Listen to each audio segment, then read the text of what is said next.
जय सियाराम मित्रों स्वागत है आप सभी लोगों का अपने इस YouTube चैनल लाइफ ऑफ सनातनी में। और स्वागत है आप सभी लोगों का श्री रामचरितमानस रामायण के एक और नए अध्याय में। तो मित्रों, जैसा कि आप सभी लोग जानते हैं कि पिछले वीडियो में श्री रामचरितमानस रामायण को अयोध्या कांड में दोहा क्रमांक के 148 पर समाप्त किया था और आज यहीं से आगे बढ़ने वाले हैं। यहाँ पर भगवान श्री राम की जो कथा चल रही है उस कथा को भी आगे बढ़ाने वाले हैं। तो मित्रों, वीडियो को लास्ट तक जरूर देखें और वीडियो में आगे बढ़ें उससे पहले हमारा आपसे बस एक ही छोटा सा रिक्वेस्ट है। यदि आप लोगों ने अभी तक इस यूट्यूब चैनल लाइफ ऑफ सनातनी को सब्सक्राइब नहीं किया है तो नीचे जो सब्सक्राइब का बटन है उसे दबाकर चैनल को सब्सक्राइब कर लें, साथ ही दबा लें बेल आइकन घंटी को।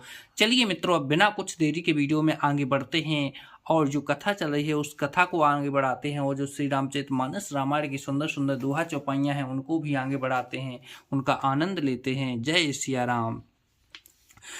देखि सच्यों जय जीव कही कि नहीं दंडे प्रणाम, सुनति उठ्यों व्याकुल नृपति कहु सुमंत्रे कहु राम। मंत्री ने देखकर जयजीव कहकर दंडवत प्रणाम किया। सुनते ही राजा व्याकुल होकर उठे और बोले, सुमंत्र कहो, राम कहाँ हैं? भूप सुमंत्र लीन और लाई, बूढ़त कछु आधार जन पाई, सहित स्नेह निकट बैठारी, पूछत राव नयन भर बारी।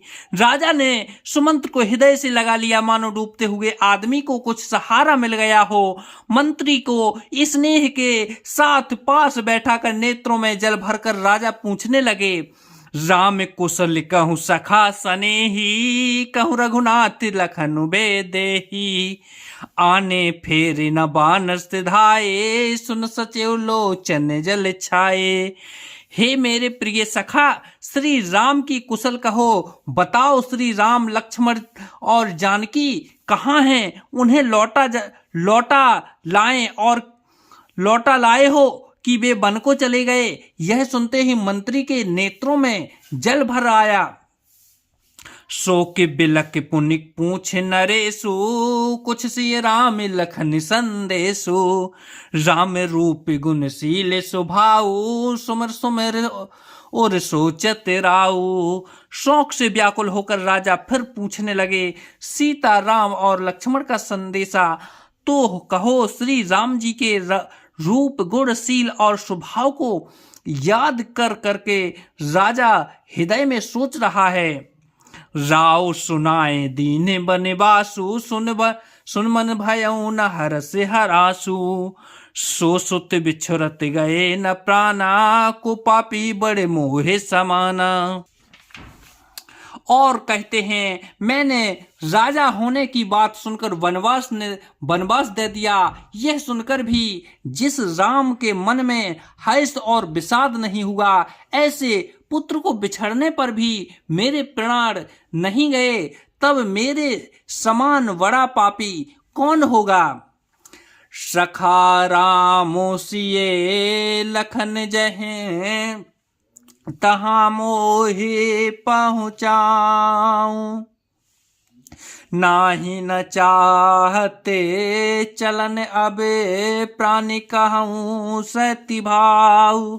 हे सखा श्री राम, जानकी और लक्ष्मण जहाँ है मुझे भी वहीं पहुँचा दो, नहीं तो मैं सत्य भाव से कहता हूँ कि मेरे प्राण अब चलना ही चाहते हैं। पुण्य पुण्य पूछत मंत्र हिराऊ, प्रियतम सुवन संदेश सुनाऊ, करहि सका सोई बेग उपाऊ, राम लखन उसी नयन दिखाऊ। राजा बार बार मंत्री से पूछते हैं, प्रियतम मुझ पुत्र का संदेशा सुनाओ। हे सखा, तुम तुरंत वही उपाय करो जिससे श्री राम लक्ष्मण और सीता जी मुझे आंखों दिखा दो। सच्यो धीर धरि कहे मृदबानी, महाराज तुम पंडित ज्ञानी, वीर सुधीर धुरंधर देवा, साधु समाज सदा तुम सेवा। मंत्री धीरे धरकर कोमल वाणी बोले, महाराज आप पंडित और ज्ञानी हैं। हे देव, आप सूरवीर तथा उत्तम धैर्यवान पुरुषों में श्रेष्ठ हैं। आपने सदा साधुओं के समाज का सेवन किया है। जन्म मरण सब सुख दुख, जन्म मरण सब दुख सुख भोगा, हानि लाभ प्रिय मिलन वियोगा, काल कर्म बस होहि गोसाई, बरबस रात दिवस की नाई। जन्म मरण सुख दुख के भोग हानि लाभ, प्यारों का मिलना बिछुड़ना, ये सभी स्वामी काल और कर्म के अधीन रात्र और दिन की तरह बरबस होते रहते हैं। सुख हर सही जड़ दुख बिल खाही, दो समधीर धरहि मन माही, धीरज धरहु विवेक विचारी, छाड़ सोच सकल हितकारी। मूर्ख लोग सुख में हर्षित होते हैं और दुख में रोते हैं, पर धीर पुरुष अपने मन में दोनों को समान समझते हैं। हे सबके हितकारी रक्षक, आप विवेक विचार कर धीरज धरिए और शोक का परित्याग कीजिए। पिथम्बासु तम सा भयऊं, दूसरे सुरे सर तीरे, नहाय रहे जल पान कर, सिए समेत दो वीर। श्री राम जी का पहला निवास मुकाम तमसा के तट पर हुआ, दूसरा गंगा तीर पर सीता जी सहित दोनों भाई उस दिन स्नान करके जल पीकर ही रहे। केवट कीन बहुत से ओकाई, सो जामिन सिंह रो रे गंबाई, होत प्रात बट छीरो मंगावा, जटा मुकुट निज शीस बनावा। केवट निषाद राज जी ने बहुत सेवा की। वह रात सिंगरौर स्वयंपुर में भी ही बिताई। दूसरे दिन सवेरा होते ही बड़का दूध मंगवाया और उससे श्री राम लक्ष्मण ने अपने सिरों पर जटाओं के मुकुट बनाए। राम सखा तब नाव मंगाई, प्रिय चढ़े रघुराई, लखन बाने धनु धरे बनाई, आप चढ़े प्रभु आय सुपाई। तब श्री रामचंद्र जी के सखा निषाद राज ने नाव मंगवाई। पहले प्रिय सीता जी को उस पर चढ़ाकर फिर श्री रघुनाथ जी चढ़े, फिर लक्ष्मण जी ने धनुष बाण सजाकर रखे और प्रभु श्री रामचंद्र जी की आज्ञा पाकर स्वयं चढ़े।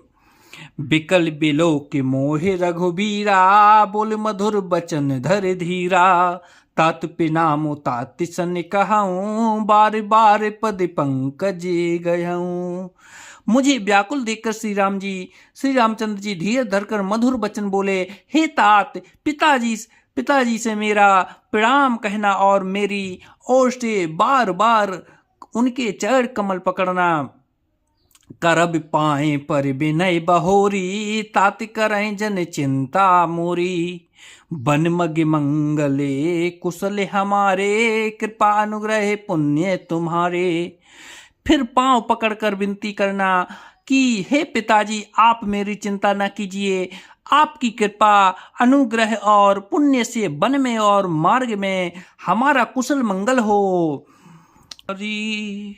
तुम्हारे अनुग्रह ताति कानन जाति, सभी सुख पावै, पितिपाल आयसु कुशल देखने पाए, पुण्य फिर हाहूँ, जननी सकल परितोष पर पाए, कर बिनती घनी, तुलसी करहु सोय जतनो, जहे कुशली रहे कौशल धनी। हे पिताजी, आपके अनुग्रह से मैं बन जाते हुए सब प्रकार का सुख पाऊंगा। आज्ञा का भली भांति पालन करके चरणों का दर्शन करने कुशल पूर्वक फिर लौट आऊंगा। सब माताओं के पैरों पढ़कर उनका समाधान करके और उनसे बहुत विनती करके तुलसीदास कहते हैं, तुम वही प्रयत्न करना जिससे कौशलपति पिताजी कुशल रहें। रामा गुरु सन्ने कहबे संदेशो, बारे बारे पदे पदमु गही, रम कर सोए उपदेश, जेह न सोचे मोहे अवधेपति। तो मित्रों आज वीडियो को यहीं पर समाप्त करते हैं। इसका अर्थ भी मित्रों कल की वीडियो में पढ़ेंगे कि आखिरकार इस चीज़ का, इस सोठे का अर्थ क्या है। आज वीडियो को यहीं पर समाप्त करते हैं और कल की वीडियो में फिर यहीं से आगे बढ़ेंगे। जब तक के लिए जय सिया राम मित्रों, जय सिया राम।